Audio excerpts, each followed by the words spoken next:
Que a graça e a paz do Senhor Jesus seja com toda a igreja. Amém? Meus irmãos, nessa noite, nós vamos estar refletindo sobre a guia do Espírito Santo, no texto que se encontra no primeiro livro bíblico, chamado Gênesis. A gente vai estar trabalhando em cima do capítulo de número 6.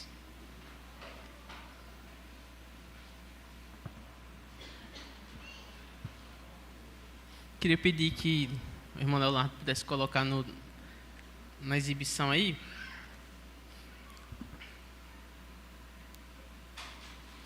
Para que quem não tenha Bíblia ou sinta mais conforto em ler através da exibição aqui, possa fazê-lo assim.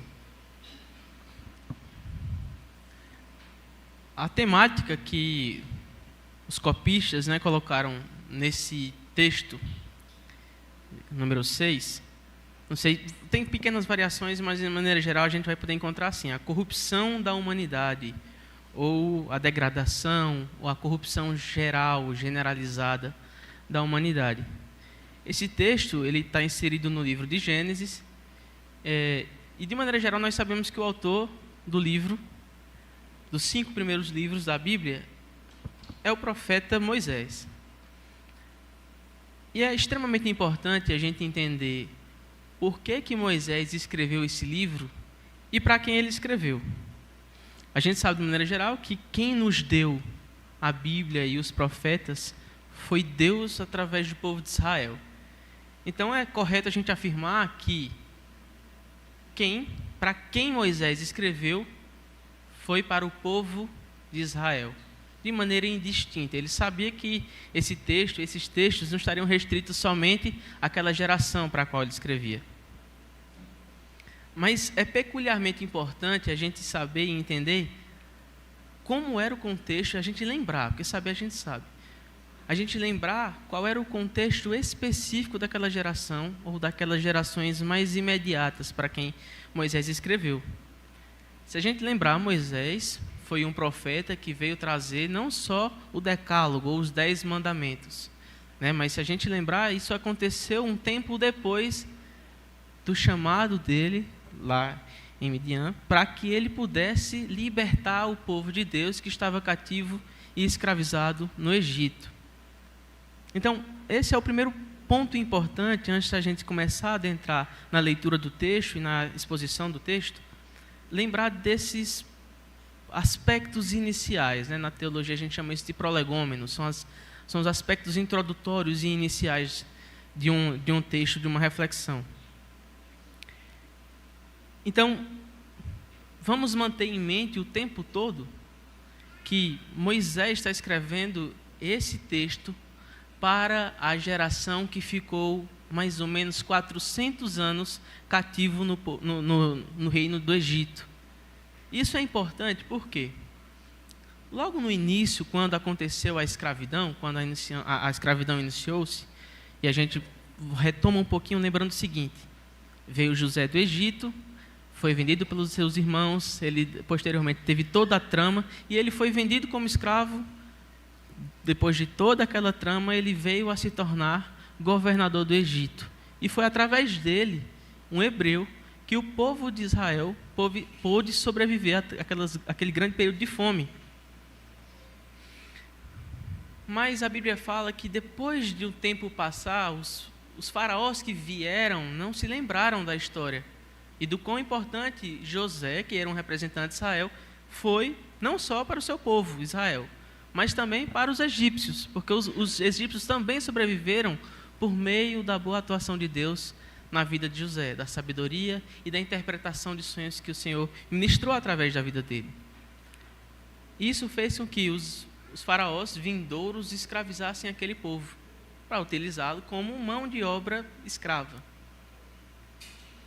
E no começo, quando essa história estava se dando, as primeiras pessoas que começaram a ser escravizadas sabiam daquela história, sabia da história recente, porque era recente. José era um conterrâneo recente de seus pais, de seus avós. Só que depois de muito e muito tempo, dezenas de anos, não só, como a Bíblia fala, os faraós e os próprios egípcios esqueceram, mas também os próprios hebreus esqueceram daquela história.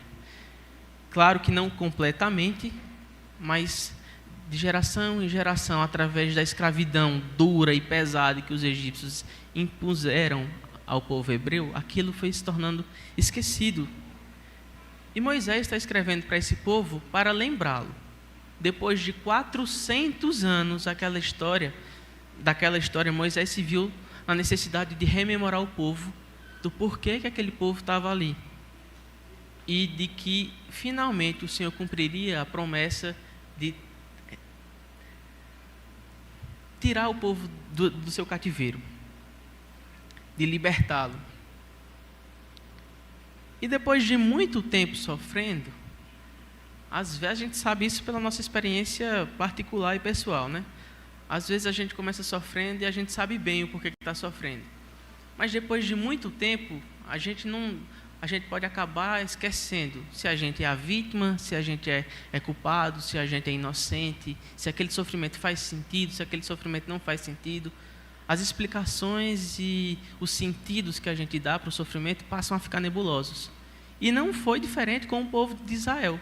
Depois de 400 anos, não era tão fácil distinguir se Deus estava sendo injusto em permitir que aquilo acontecesse, se Deus estava sendo justo, se era uma justa paga para aquele povo.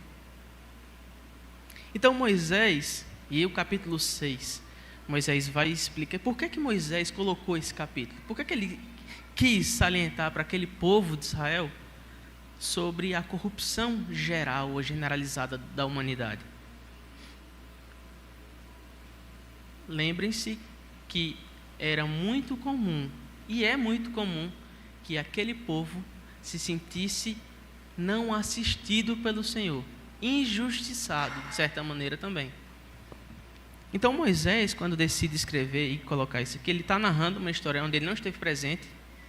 Moisés vem muito tempo depois de toda a narrativa de Israel, descrita em Gênesis, mas o Senhor o revela, né? Especialmente a gente pode inferir isso através do fato de que nenhum ser humano estava vivo no ato da criação, apenas Adão e Eva no sexto dia.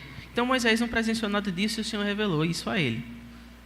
E Moisés, quando traz isso, está escrevendo para esse povo nesse contexto cativeiro, onde esse sentimento de desassistência, e nós vemos isso ao longo da narrativa, especialmente em Êxodo, como o povo é rebelde, como o povo tem dura cerviz quanto à apresentação do Senhor e quanto à promessa que Moisés está relembrando a eles: o Senhor os libertará. Então, no princípio, Moisés enfrentou muita rejeição e aversão. E quando Moisés traz esse texto, o propósito dele não é somente contar a história novamente de Israel, as suas origens, para o povo hebreu. Mas especificamente esse ponto é mostrar e relembrar para eles o porquê que na humanidade tudo começou a dar errado. Lembrando para eles que, embora o Senhor estivesse naquele momento, através dele, do profeta Moisés, ali para libertá-lo, o povo não era inocente. E é isso que nós aprendemos através da narrativa do capítulo 6 de Gênesis. Então, dado esse contexto inicial, explicado, salientado, claro, fiquem cientes que esses não eram os únicos objetivos que Moisés tinha em mente para escrever essa narrativa. De maneira geral, o Senhor também tinha um plano de, eventualmente, finalmente, o seu povo, a sua igreja vindoura, ter um livro em mãos que pudesse guiá-lo. Em toda a narrativa bíblica, nós vemos o Senhor salientando como é importante a instrução e a sua lei. Mas especificamente, quanto a esse capítulo, era um dos principais objetivos e uma das principais intuições de Moisés quanto a esse texto. Lembrar que o povo não era inocente, que a humanidade inteira padecia e estava na situação que estava por conta da sua corrupção. E ele vai lembrar que isso vem desde o princípio. Então, vamos iniciar a leitura do texto. novamente no capítulo 6, a partir do versículo 1. A corrupção da humanidade. A minha versão é a versão NVI, mas os irmãos podem acompanhar nas suas próprias Bíblias. Quando os homens começaram a multiplicar-se na terra e lhes nasceram filhas, os filhos de Deus viram que as filhas dos homens eram bonitas e escolheram para si aquelas que lhes agradaram. Então disse o Senhor: por causa da perversidade do homem, meu espírito não contenderá com ele para sempre. Ele só viverá 120 anos. Naqueles dias havia nefilins na terra, e também posteriormente, quando os filhos de Deus possuíram as filhas dos homens, e elas lhe deram filhos. Eles foram os heróis do passado, homens famosos. O Senhor viu que a perversidade do homem tinha aumentado na terra, que toda a inclinação de seus pensamentos do seu coração era sempre e somente para o mal. Então o Senhor arrependeu-se de ter feito o homem sobre a terra. E isso cortou-lhe o coração. Em algumas versões nós podemos ver, né? Isso pesou-lhe no coração. Disse o Senhor: farei desaparecer da face da terra o homem que criei, e os homens, e também os grandes animais, e os pequenos, e as aves do céu. Arrependo-me de havê-los feito. A Noé, porém, o Senhor mostrou benevolência. Esse subtexto, agora essa outra seção, provavelmente vocês vão encontrar como a Arca de Noé, ou algo parecido. Esta é a história da família de Noé. Noé era um homem justo, íntegro entre o povo da sua época. Ele andava com Deus. Noé gerou 3 filhos, Sem, Cam e Jafé. Ora, a terra estava corrompida aos olhos de Deus e cheia de violência. Ao ver como a terra se corrompera, pois toda a humanidade havia corrompido a sua conduta, Deus disse a Noé: darei fim a todos os seres humanos, porque a terra encheu-se de violência por causa deles. Eu os destruirei com a terra. Você, porém, fará uma arca de madeira, de cipestre, divida-a em compartimentos e revista-a de piche por dentro e por fora. Faça com 135 metros de comprimentos. Aqui está em metros, em algumas Bíblias vocês podem encontrar côvados e variações medidas mais antigas. Versículo 15. Faça-a com 135 metros de comprimento, 22 metros e meio de largura e 13 metros e meio de altura. Faça-lhe um teto com um vão de 45 centímetros entre o teto e o corpo da arca. Coloque uma porta lateral na arca e faça o andar superior, um médio e um inferior. Eis que eu vou trazer a águas sobre a terra, o dilúvio, para destruir debaixo do céu toda criatura que tem fôlego de vida. Tudo o que há na terra perecerá. Mas com você eu estabelecerei a minha aliança, e você entrará na arca com os seus filhos, sua mulher e suas mulheres de seus filhos. Faça entrar na arca um casal de cada um dos seres vivos, macho e fêmea, para conservá-los vivos com você. De cada espécie de ave, de cada espécie de animal grande e de cada espécie de animal pequeno que se move rente ao chão, virá um casal a você para que sejam conservados vivos. E armazene todo tipo de alimento para que você e eles tenham mantimento. Noé fez tudo exatamente como Deus lhe tinha ordenado. Esse texto ele começa falando de maneira geral sobre a corrupção da humanidade, sobre a maldade do ser humano, e ele finaliza o capítulo 6 especificando sobre como Deus lidou, a partir desse ponto, com a humanidade através de Noé. Nessa noite nós vamos nos ater à primeira porção do texto. Nós vamos adentrar um pouco a segunda porção, mas especificamente e prioritariamente nós vamos focar na primeira seção, que é sobre a corrupção da humanidade. Para que a gente possa dar prosseguimento, geralmente nas nossas leituras em casa, a gente lê a Bíblia de maneira mais calma, alguns mais rapidamente. Mas quando a gente está sozinho, nem sempre fica fácil da gente entender alguns elementos e alguns tópicos, alguns termos dos textos bíblicos. E a gente simplesmente passa por eles. Mas eu queria, após a leitura, que esclarecer, na verdade, alguns tópicos ou termos, alguns elementos desse texto que a gente leu, que às vezes parecem claros, mas não são tão claros.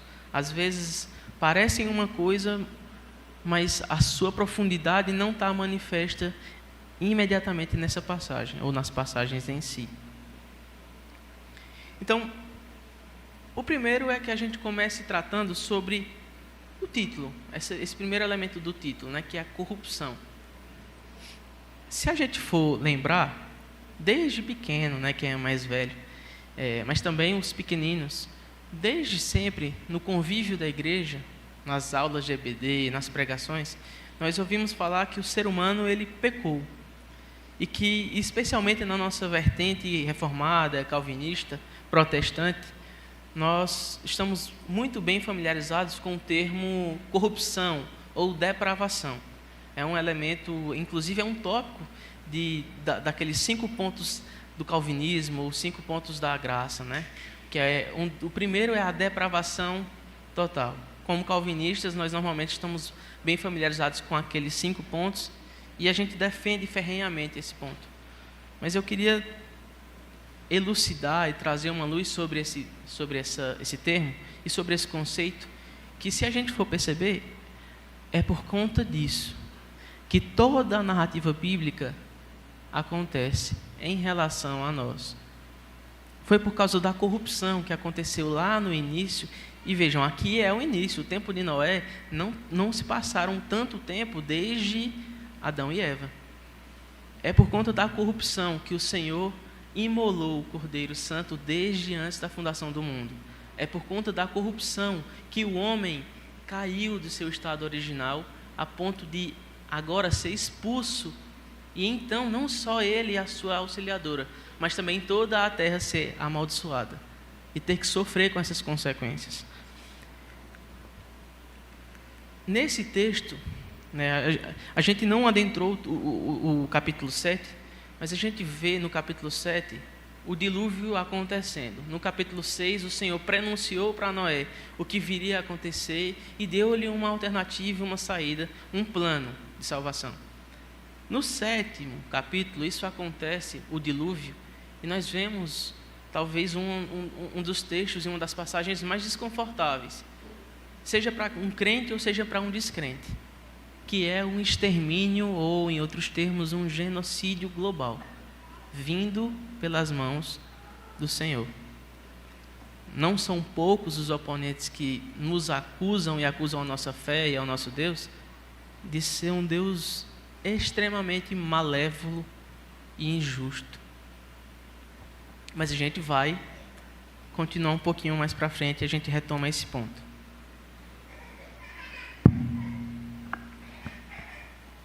Então, nós estamos muito bem familiarizados com muitos termos, mas nem sempre a gente para refletir bem neles. E o primeiro tópico é a corrupção.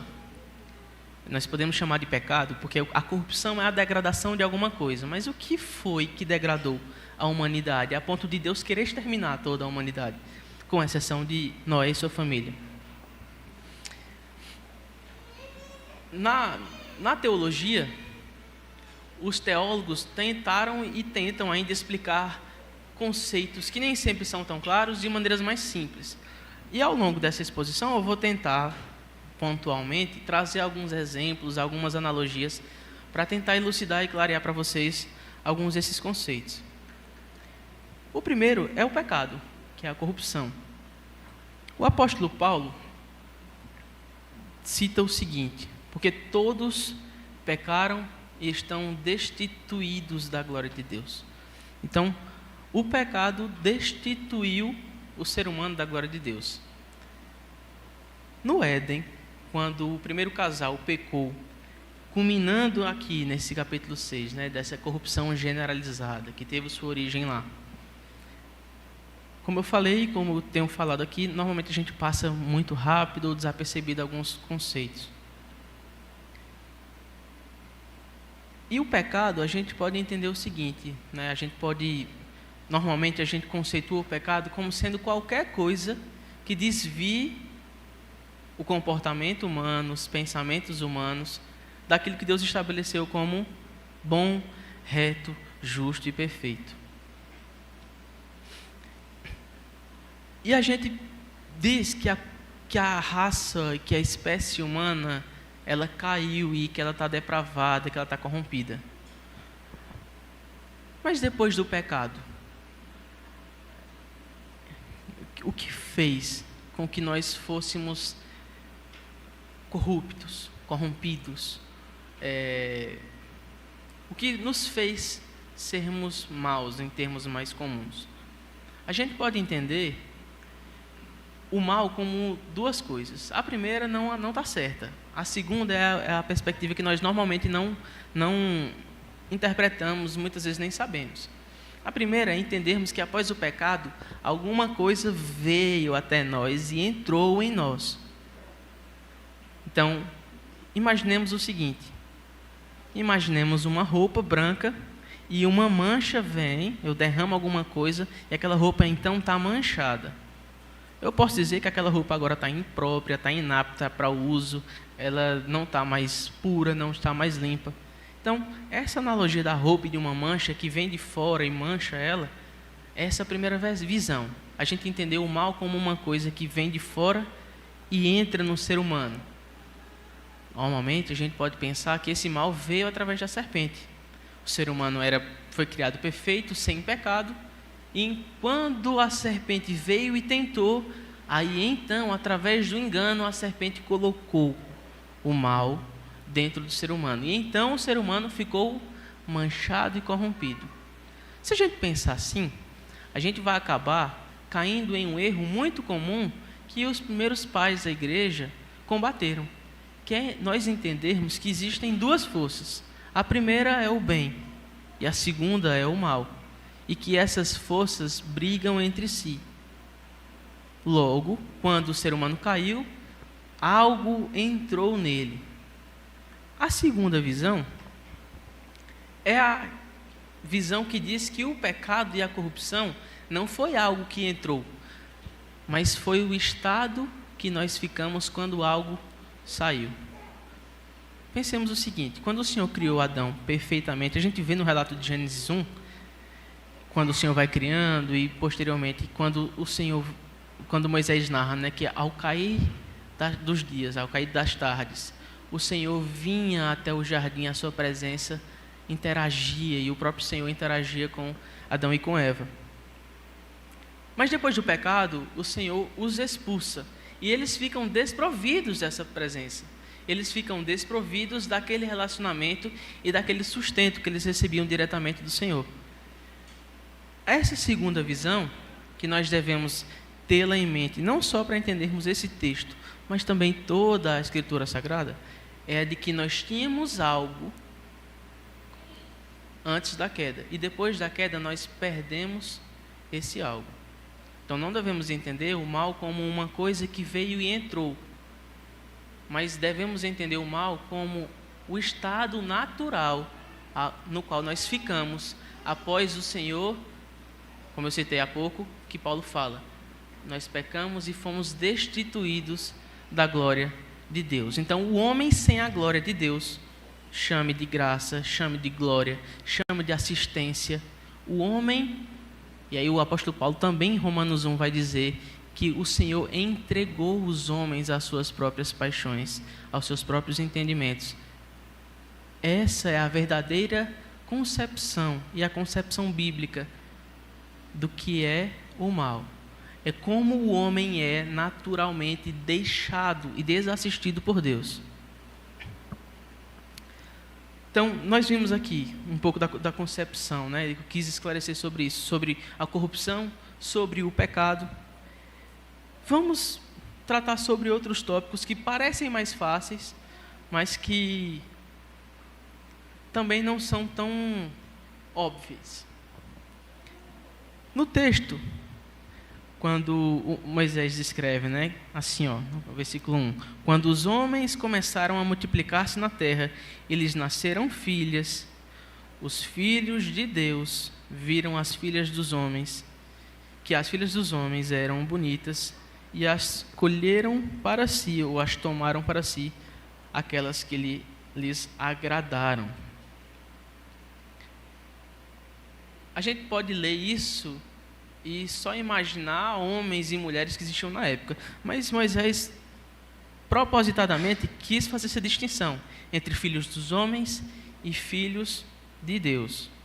Se a gente for olhar lá na genealogia que está em Mateus, deixa eu só abrir aqui.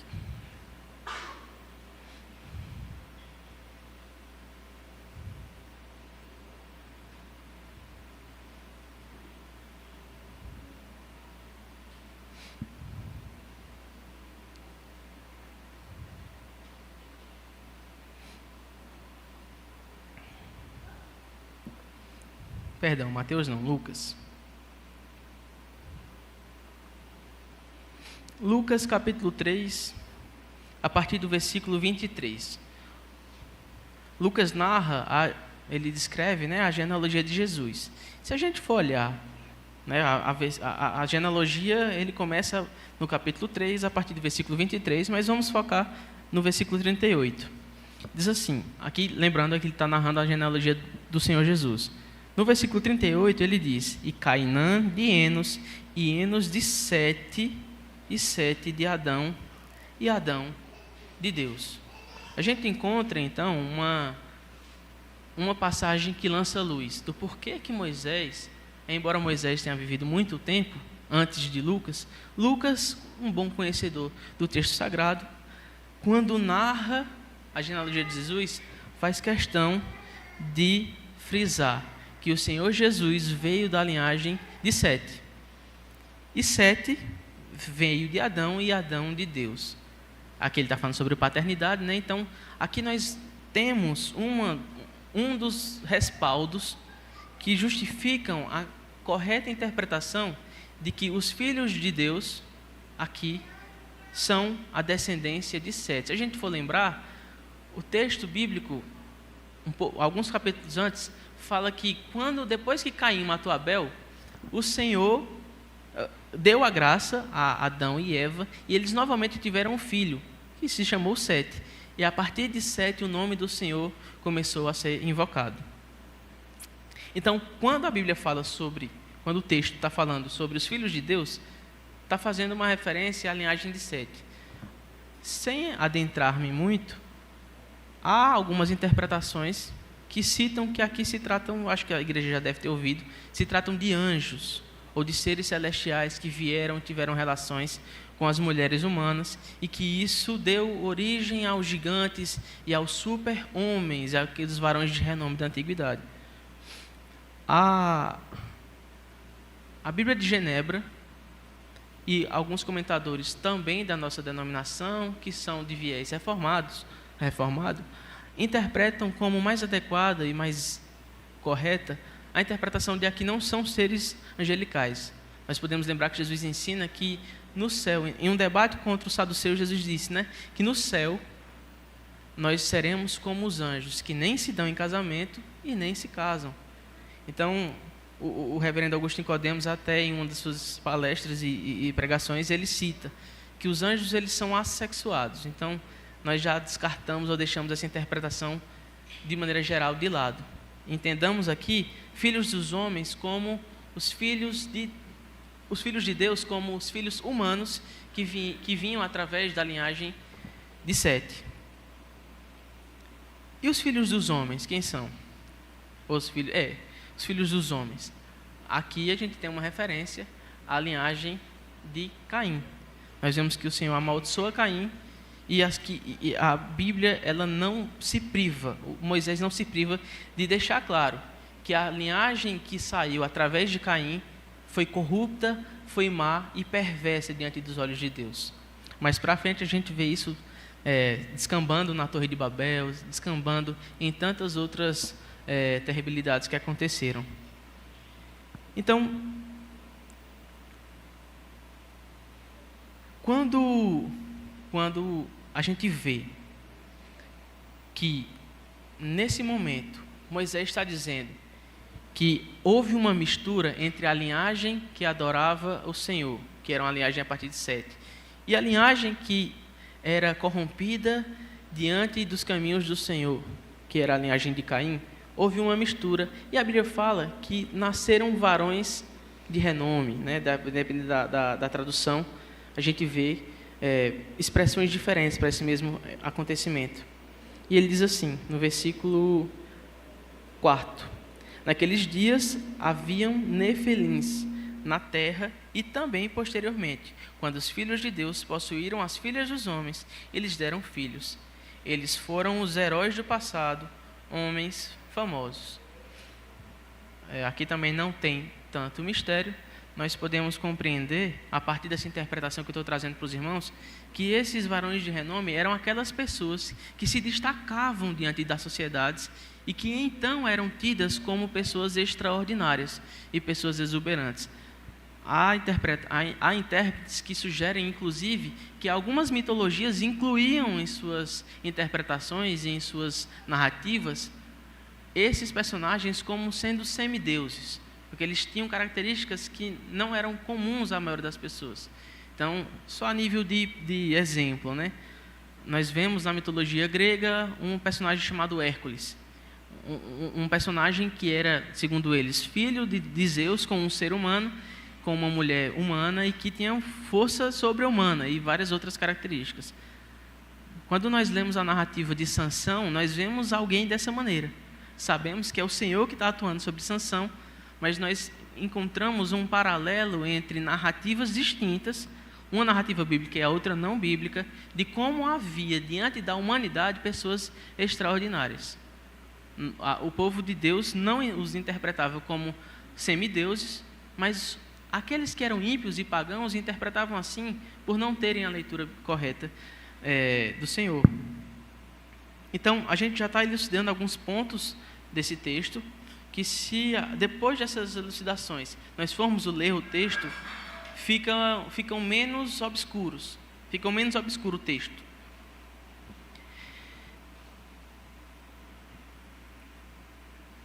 Outro ponto muito notável, que nós não devemos deixar passar em branco aqui, é que, se a gente for ler em outra versão, como a Ara, isso fica mais claro e mais evidente.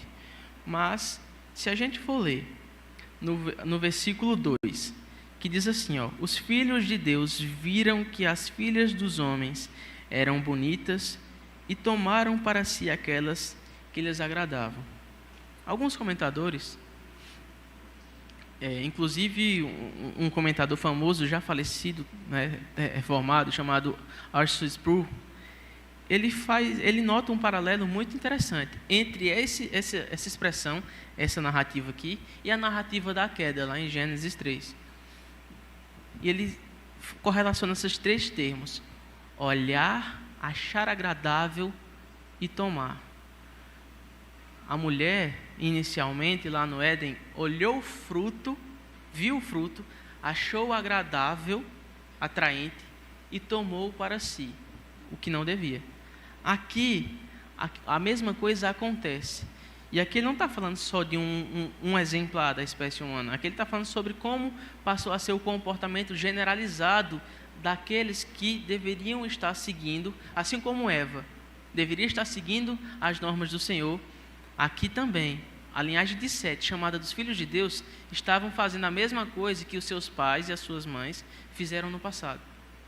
Olhar o que não deveriam, acharem atraentes e tomarem para si.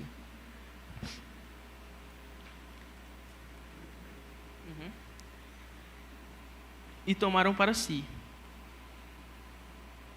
Essa interpretação, essa visão que eles tiveram diante daquilo que eles cobiçaram, fica evidente diante do que Calvino diz, que o pecado afetou o nosso entendimento. E o nosso entendimento, segundo Calvino, diz o seguinte, que a nossa vontade, aquilo que nós desejamos, segue a partir do nosso entendimento. Então, a maneira como entendemos, a nossa vontade se dobrará diante do nosso entendimento. Então, aqueles homens, assim como a serpente enganou a Eva e deu-lhe um entendimento errôneo, deu-lhe como é que eu posso dizer? Deu um engano, contou uma armadilha para ela e ela caiu em um falso entendimento. Esses homens também caíram em um falso entendimento, que aquilo que era agradável era bom. Quando o Senhor fez, lá na narrativa de Gênesis 1, que tudo quanto ele havia feito era bom, aqui eles olharam as coisas que eram criadas, que eram boas, e tomaram para si. Eu comecei dizendo, né, que o mal, nós não devemos interpretar o mal como uma coisa que veio e entrou, mas como o estado que nós ficamos quando alguma coisa saiu, que essa coisa é a glória de Deus. É muito comum, especialmente nas cartas paulinas, nós vemos a comparação entre a mente de Cristo e a nossa mente. Paulo fala que agora que somos salvos, temos a mente de Cristo. E termos a mente de Cristo significa entendermos as coisas como Cristo entende. Agostinho de Hipona, que foi um teólogo antigo, ele dizia que o mal na mente humana, os efeitos do mal na mente humana, os efeitos do pecado na mente humana, produziram uma bagunça, uma ordem naquelas coisas que nós organizamos como prioridade, na hierarquia das nossas interpretações. E aqui nós vemos isso claramente. Quando os homens passaram a ver o que era belo e colocaram o que era belo acima daquilo que era belo, mas que era a ordem do Senhor.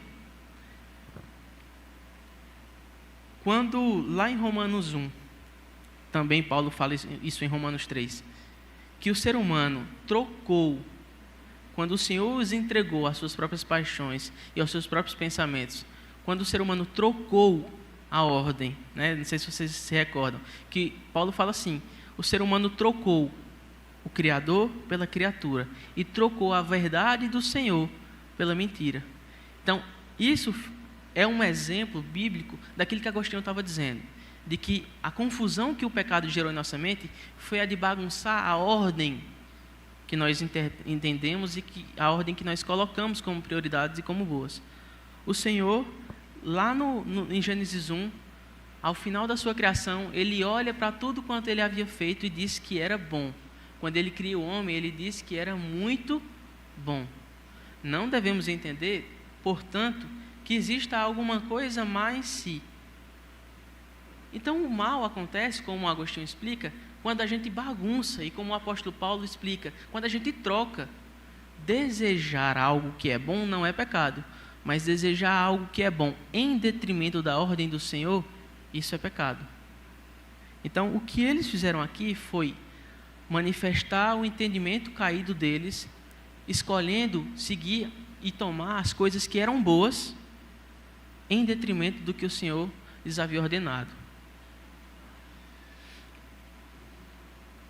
E isso nós entendemos a partir do contexto que eu citei, que o apóstolo Paulo fala, de que após pecarmos, nós somos destituídos da glória de Deus. E nós fomos destituídos da mente de Cristo. Só então, na redenção, quando Cristo vem e redime, não completamente, mas redime através da atuação do Espírito Santo, através de seus eleitos, nós vemos que a nossa mente começa a, enfim, retomarmos a conseguir entender o que é o bom e desejar aquilo que o Senhor ordena e diz que é bom. O nosso entendimento caiu, foi destituído da glória de Deus. Né? O profeta Isaías fala que os nossos pecados fazem separação entre nós e Deus. Isso, de maneira diferente, está manifesto em toda a Bíblia. Mas somente quando Cristo volta, é manifesto, na verdade, isso começa a ser reestabelecido. E nós podemos, né, devemos, na verdade, ter em mente sempre a seguinte coisa: buscar a Cristo em toda a Escritura Sagrada. Quando o Senhor, a partir da corrupção geral da humanidade, envia o dilúvio para exterminar, não devemos achar que o Senhor é mau por conta disso. Primeiramente porque toda a vida é do Senhor. Então, a gente geralmente tende a fazer essa separação de que quando o Senhor leva uma vida específica, ou em grandes eventos como o dilúvio, a gente tende a interpretar que o Senhor é mau. Mas a gente não tende a interpretar que o Senhor é mau quando alguém muito idoso vem a falecer no curso natural da vida. Ora, é o Senhor que está levando todas as pessoas. Toda a vida é do Senhor. Então, não devemos achar, como muitos tentam fazer e condenar e criticar a nossa fé, que o Senhor é mau porque Ele matou aquela quantidade de pessoas.